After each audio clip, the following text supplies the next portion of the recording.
কোনো নাম জানেন?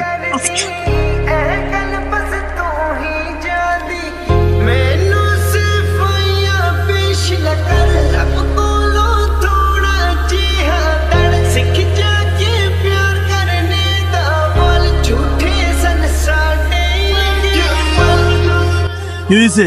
কথা আছে। কি কথা? বসকে। কি কথা? আপনার পোলাপাইন নাম সরি। আরে মামু তুমি চলো তো মামু। আরে খাও এক মিনিট। না মামু।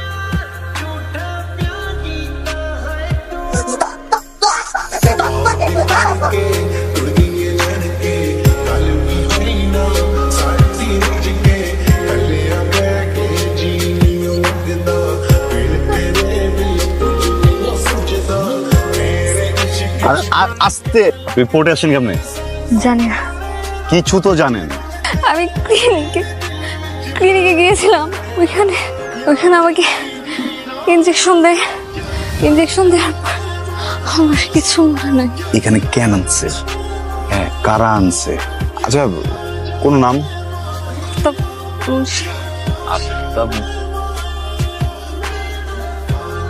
আপনি চলেন আমার সাথে, আমি সবকিছু মিউচুয়াল করে দিতেছি। আরে বাপ, আমার বাপের কসম, আমার জীবন ঝামেলার ভিতরে আছে। আমার সাথে আমি বলতেছি না ভাই, কসম আমি ইচ্ছা করি না। গুলি করেন না ভাই, অনেক বড় বিপদে পড়ে যাবো ভাই। এইখান থেকে নড়িস বস। মাইটাকে তো পাওয়া গেছে। ওই যে পোলাটা ছিল, ওই পোলাটাই নিয়ে আসছে। এখন পোলাটারে কি করবো? ছেড়ে দেই। অনেক কান্নাকাটি করতেছে। তো আমাকে সবকিছু ফাঁস হয়ে যাইব। পরে আগে গুলি কর।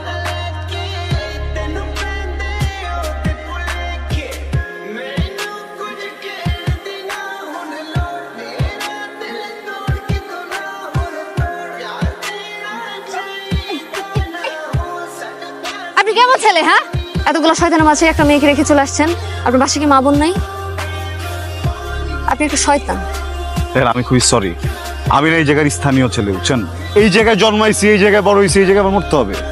আপনি তো চাইলে যেখানে ইচ্ছা সেখানে চলে যেতে পারেন। আমার মনে হয়েছে আমার নিজের বাঁচাইতে, লাইফ রিস্ক থেকে বাইর করতে, এটা করতে হবে, এই জন্য করছি। ভুল হয়ে গেছে, সরি। আর কোনোদিনই ভুল হবে। আপনি চলেন আমার সাথে থানায়, মামলা করবো ওটার নামে। পেশেন্টের রিলেটিভ কে আছেন? কি হন আপনি পেশেন্টের হাজবেন্ড? কিছুই না, ওই রাস্তার ভিতরে ঝামেলা করছিল, ভাবলাম যে সাহায্য করি। আচ্ছা,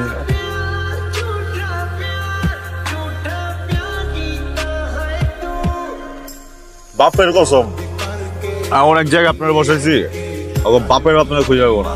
ওখান থেকে বেহুশ করে গায়েব করে দিলাম। ঘটনাটা কি? বাপের অনেক টাকা। জানি না। বয়ফ্রেন্ডের সাথে ঝগড়া হয়েছে, ভালো কথা। ক্লিনিকে কেন গেলেন? মানে আমি প্রেগন্যান্ট। অ্যাবসেন্ট করে গেছিলাম। ভালো, আপনার জীবন, আপনার পেট। ভাই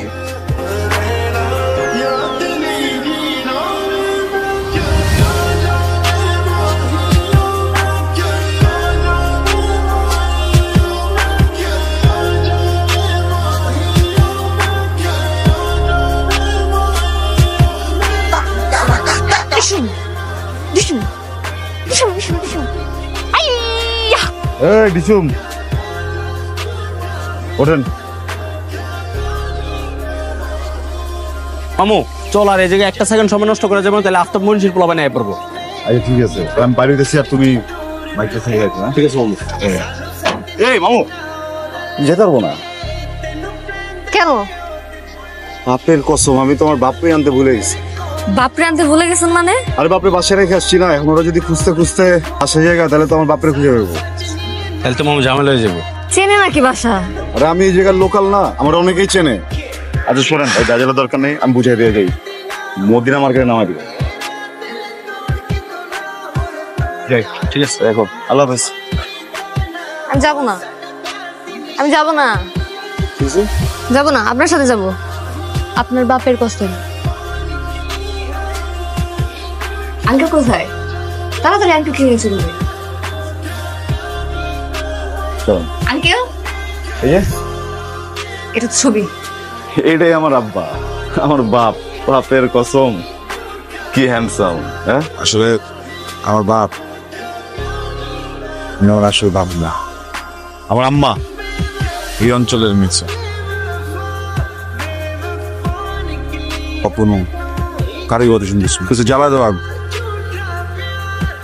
বাপের কসম। এমন সময় টেকা যেন হিরোর মতো আমার বাপ আছে, সবাই সরে আইসা আমার আম্মার হাতটা ধরছে, ওইটা কইছে এই মেয়ে তোমার বাচ্চার দায়িত্ব আমি, তোমার দায়িত্ব আমি নেব। সৃষ্টিকর্তা দেয় উপহার মাইরেন না। আমি এই সন্তানের দায়িত্ব নিতে চাই, আপনার দায়িত্ব নিতে চাই। বিয়ে ভাই মন থেকে বলি নাই, এর কসম মাথা মোটা সব নষ্ট হয়ে গেছে। আমি যে দূরে মামু চলো, এই জায়গায় একটা সেকেন্ড সময় নষ্ট করে লাভ নাই, আমরা স্পিড বোটে উঠা সোজা একটা নই পার। চলো। বাপের কসম বললেন না বাথরুমে যাবেন। আমি একটা জিনিস বুঝি না, পৃথিবীর সবগুলা মেয়ে এত সুন্দর করে সাইজা, এত সময় নিয়ে সাইজা, বের হওয়ার আগে একবার হইলেও বাথরুমে যায়। আপনি না বলছিলেন বাচ্চার দায়িত্ব নেবেন, বাচ্চার মার খেয়াল রাখবেন, কখনো হাত ছাড়বেন না। কই হাত তো ছেড়ে দিলেন। পুরুষ মানুষ। আপনার নামটা জানা হয় নাই? তানহা। রাফসান। বোটের রাস্তায় অনেক ঠান্ডা, বাচ্চার বাবা অনেক কষ্ট পাবে। বাপের কষ্ট।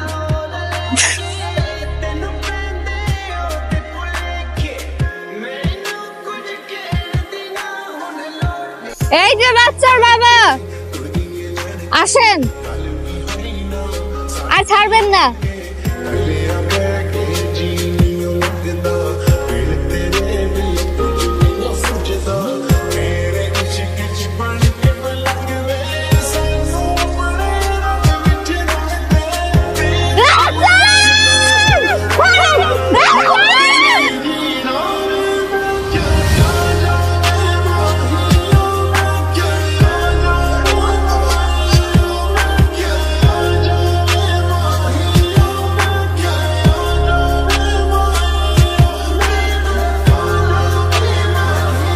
আমি কি মরে যাবো?